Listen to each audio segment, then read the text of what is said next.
지난주에 우리는 룻과 보아스의 만남이 우연이 아니고 하나님의 섭리였다라고 말씀을 드렸습니다.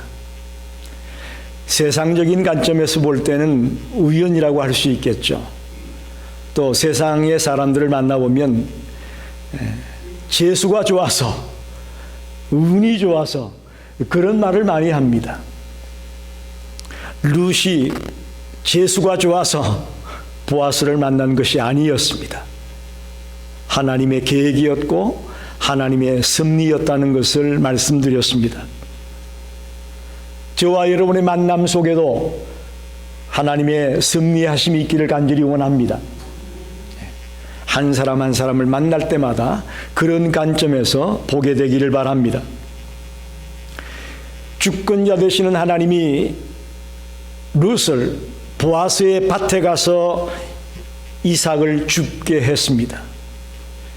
그리고 보아스를 만나게 되면서 보아스의 호의를 받게 되고 정말 쫄딱 망해서 이스라엘 땅으로 돌아온 나오미와 룻의 가정이 생활할 수 있는 환경을 마련하게 되었던 것입니다. 오늘 본문 12절에 보면 이런 말씀이 기록되고 있습니다. 여호와께서 내가 행한 일에 보답하시기를 원하며 이스라엘의 하나님 여호와께서 그의 날개 아래에 보호를 받으러 온 내게 온전한 상 주기를 원하노라. 보아스가 룻에게 하는 말입니다. 하나님의 날개 아래에 보호를 받으러 온 내게 상 주기를 원한다. 룻이 시어머니를 따라 베들레헴으로 돌아온 것을 하나님의 날개 아래 보호를 받으러 온 것으로 보아스는 표현을 하고 있습니다. 오늘 우리 모든 성도들이 인생을 살아가면서 힘들거리올 때가 있습니다. 그때마다 우리는 사람을 의지하려고 하고 세상의 권력자를 의지하려고 하고 돈을 의지하려고 할 때가 많은데 오늘 말씀을 들으면서 아니구나, 하나님의 날개 아래 보호를 받아야 되겠구나 라고 결단하게 되기를 간절히 소원합니다. 오늘 그렇게 결단하고 돌아가기 원합니다. 어떤 일을 만날 때마다 하나님의 날개 아래 보호를 받아야 되겠구나. 하나님은 믿음의 삶을 매우 중요하게 생각합니다. 우리가 난 크리스찬의 차이가 뭡니까? 믿음이라는 것이거든요. 믿음이 있느냐 없느냐의 차이입니다. 하나님은 우리를 바라볼 때에 믿음의 사람이냐 믿음이 없는 사람이냐 그걸 보시거든요. 그리고 믿음의 삶에는 하나님의 응답이 있습니다. 하나님의 상급이 있습니다. 믿음으로 살아가려고 애쓰는 자를 하나님은 채워주십니다. 동행해 주십니다.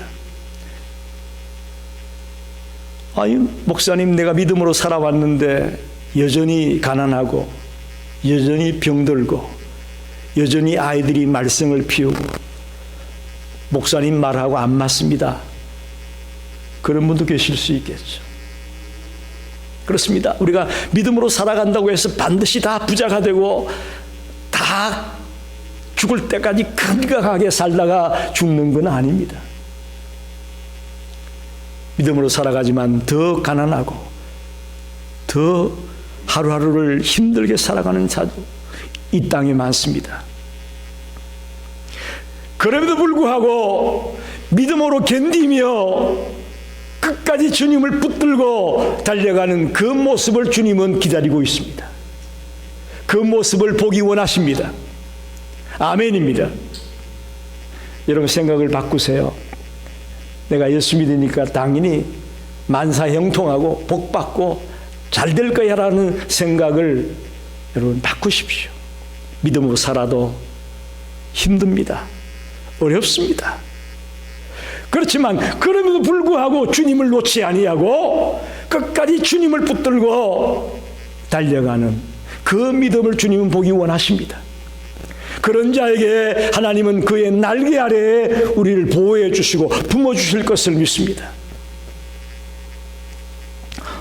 오늘 본문에 시어머니 나오미를 모시고 이스라엘 땅으로 돌아온 그 모압 여인 룻이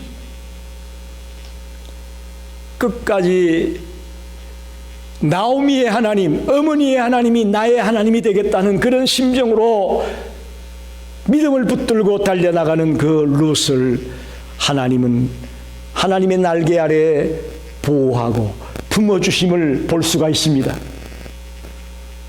도대체 하나님의 날개 아래에 품어준다는 것이 어떤 의미일까 한번 좀 생각해 보려고 합니다. 먼저는 심은 대로 거둔다는 사실을 기억하십시오. 심은 대로 거둔다. 보아스는 자신의 밭을 찾아온 룻에게 최대의 호의를 베풉니다. 계속해서 자신의 밭에서 이삭을 줍도록 허락합니다. 그리고 자기의 일꾼들이 길어온 물을 마실 수 있도록 허락을 합니다. 도대체 보아스가 왜 처음 만난 룻에게 이런 호의를 베풀까요? 여러분 생각해 보셨나요? 방금 만났는데 왜 보아스가 이렇게 룻에게 대단한 호의를 베풀고 있을까?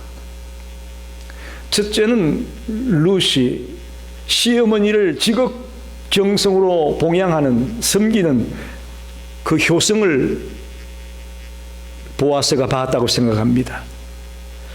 또 하나는 이방 여인임에도 불구하고 모압 여인임에도 불구하고 하나님을 향한 믿음이 그 룻에게 가득했음을 발견했습니다. 이런 점을 높이 사서 보아스가 룻에게 호의를 베풀었다, 이렇게 볼 수 있습니다. 다시 말하면 룻이 심었던 것들이 보아스를 통해서 열매를 거두게 되고 또 상급을 받게 되는 그런 장면을 우리가 연상할 수 있습니다. 콩 심은 데 콩 나고 팥 심은 데 팥 난다는 말을 우리가 알지 않습니까? 식물만 심은 대로 거두는 것이 아니고요, 우리의 인간도 심은 대로 거두게 되어 있습니다. 심은 대로 거두게 되어 있습니다. 그런데 그 심은 대로 거두는 것이 당연한 것이 아니고 하나님의 날개 아래 보호해 줄 때에 심은 대로 거둔다는 것을 기억하십시오. 제가 한국에 있을 때에 교회 주변이 전부 다 배밭이었어요. 피어 배 가수원들이 교회 주변에 전부 다 둘러 있었습니다. 농사가 아주 잘 됐습니다.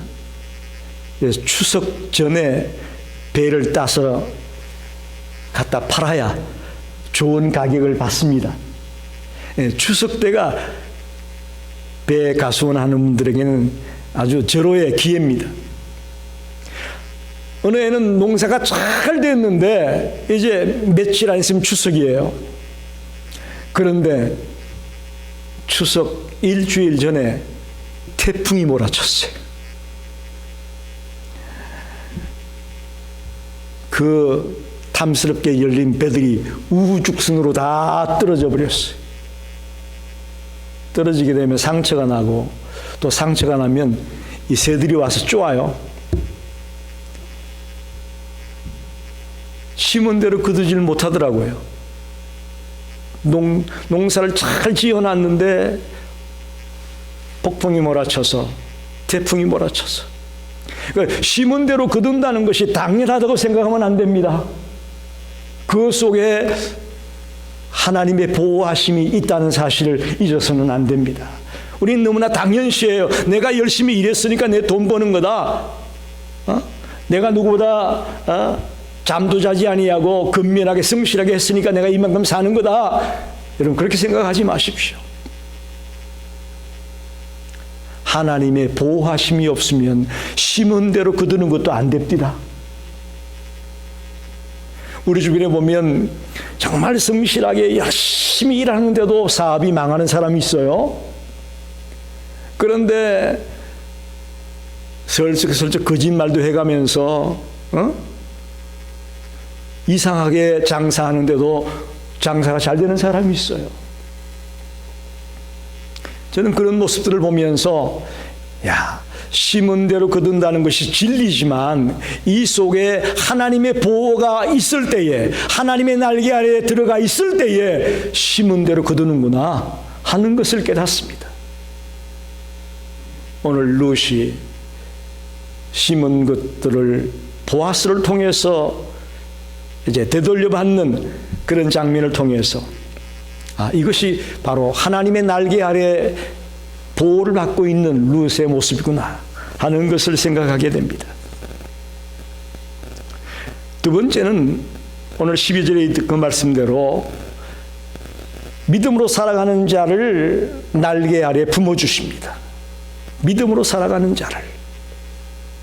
저와 여러분이 이 힘든 세상을 믿음으로 달려가려고 애쓸 때에 하나님은 우리 곁을 떠나지 아니하고 우리를 지키고 우리를 보호해 주실 줄 믿습니다.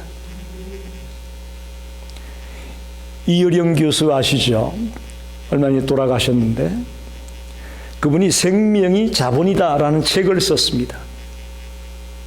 이번에 연애 다녀오면서 비행기 안에서 그 책을 읽었는데 그 책 속에 이런 글이 있어요. 영하 50도의 사랑이에요. 영하 50도의 사랑. 남극에는 10월 달만 되면 모든 생물이 다 떠난답니다. 왜냐하면 겨울에는 영하 50도의 추위가 몰아치기 때문에 모든 생물들이 다 떠납니다. 그런데 유일하게 황제 펭귄은 그 영하 50도의 추위에도 불구하고 그것을 떠나지 아니하고 그곳에 달려간다고 말합니다. 오아모크라는 빙산에 100km나 떨어져 있는데 그곳까지 헤엄을 쳐서 가는 거예요. 그 영하 50도의 강추위가 몰아치는 그 빙산에 가서 황제 펭귄들이 사랑의 짝짓기를 하고 새끼를 낳습니다. 왜 그걸로 가느냐? 천적이 없기 때문에 간다는 거예요. 잡아먹히지 않기 때문에, 천적이 없기 때문에 그 추위에도 불구하고 펭귄들이 그 섬으로 간다는 겁니다.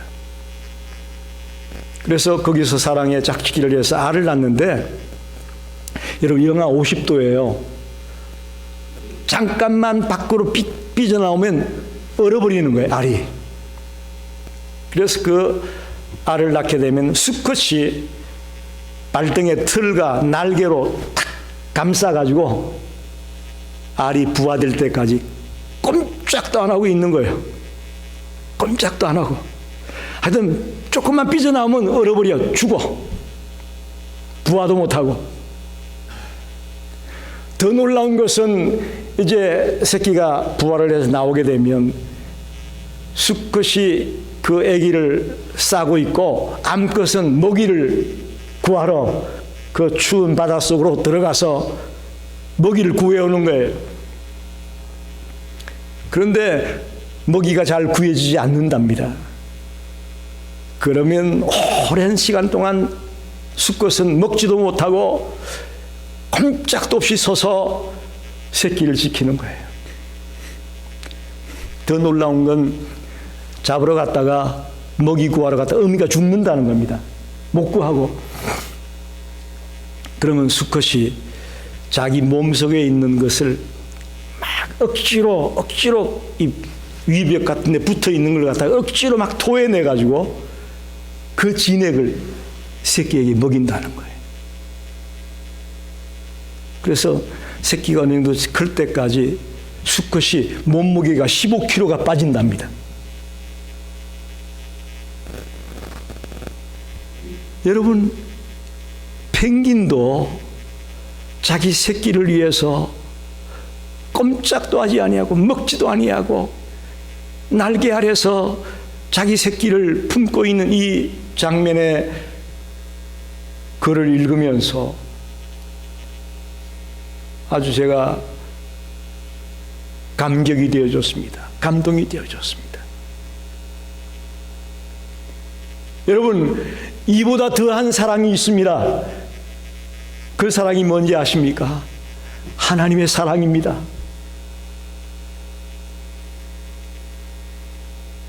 죽었던 우리를 살리려고 하나밖에 없는 독생자까지 내어주시는 그 주님의 사랑,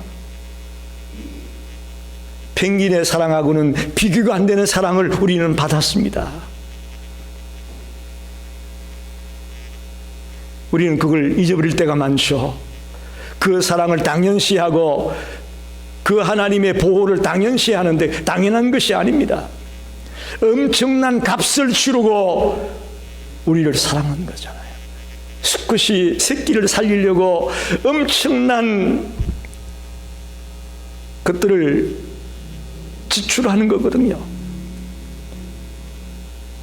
어머니는 모기 잡으러 갔다 죽고 죽음으로 새끼를 사랑하고, 수컷은 자기 몸에 있는 모든 걸 다 끄집어내 가지고 새끼를 지키려고 애쓰고,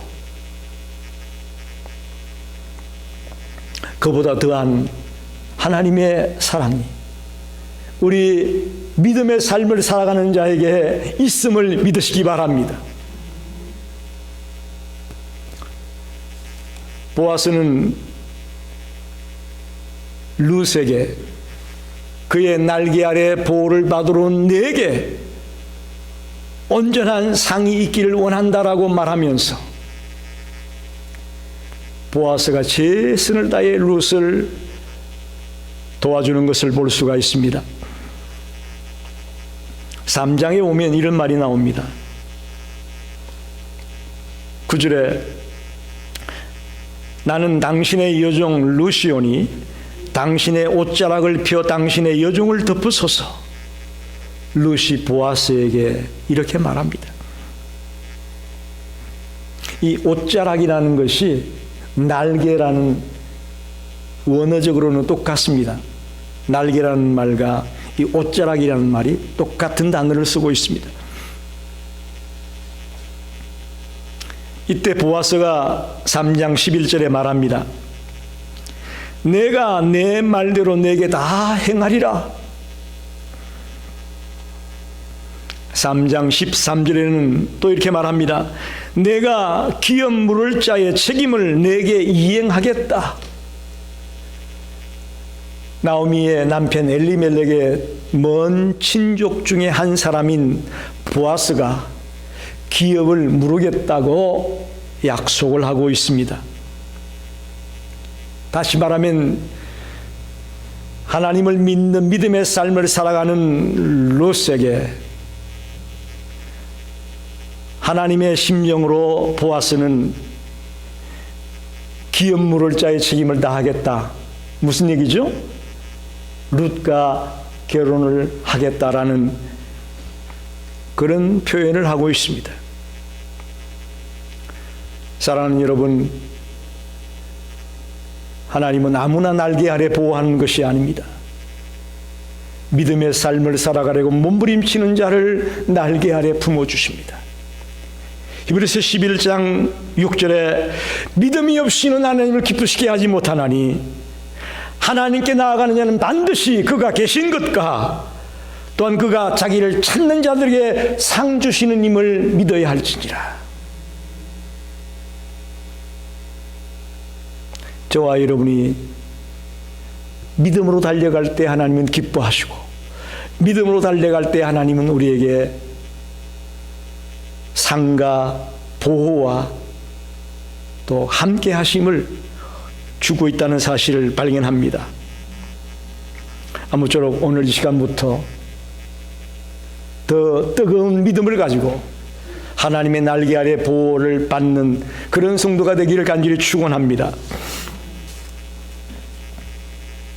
마지막으로 하나님의 사랑을 구체적으로 실천하며 살아가는 자에게 하나님은 날개가 되어주시고 날개 아래 우리를 품어주고 있다는 사실입니다.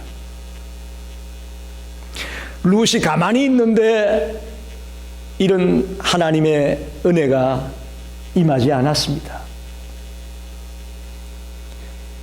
늙은 시어머니를 끝까지 섬기기 원하는 그 효성이 룻에게 있었습니다.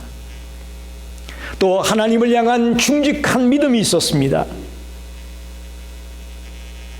모압 여인이라고 하는 이방신을 섬기던 그 여인이 시어머니가 믿는 하나님을 알고부터 하나님을 향한 그 충직한 믿음, 흔들리지 않는 믿음이 있었습니다. 그 룻의 모습을 보고 보아스를 통해서 하나님은 축복해 주고 있다고 믿습니다. 보아스도 마찬가지입니다. 이방 여인에다가 가부에다가 외면할 수 있죠. 나하고 격이 안 맞는다. 내가 어떻게 저런 여자에게 관심을 둘까? 얼마든지 그런 생각할 수 있어요. 그러나 시어머니와 함께 고향 땅으로 돌아온 그 모압 여인 룻을 바라보고 최대한 도와주려고 하고 또 최대한 호의를 베풀려고 하는 보아스의 모습을 발견합니다. 오늘 본문에도 보면 14절에 볶은 곡식을, 특별히 자기와 일꾼들이 먹으려고 준비한 그 볶은 곡식을 이삭을 줍고 있는 룻에게 주어서 먹게 합니다. 또 16절에는 곡식 다발에서 곡식을 일부러 조금씩 흘려가지고 이삭을 줍는 여인들이 더 이삭을 많이 줍게 하기 위해서, 룻을 위해서 곡식을 일부러 좀 흘려라, 그렇게 말합니다. 이렇게 사랑을 베풀고 관심을 베푸는 보아스에게 하나님 축복하십니다. 어떻게 축복하셨나요? 보아스와 룻이 결혼을 해서 오벳을 낳습니다.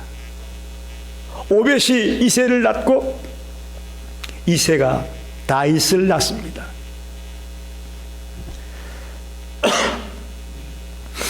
다윗의 할아버지를 낳는 엄청난 축복이 보아스에게 주어지는 것을 볼 수가 있습니다.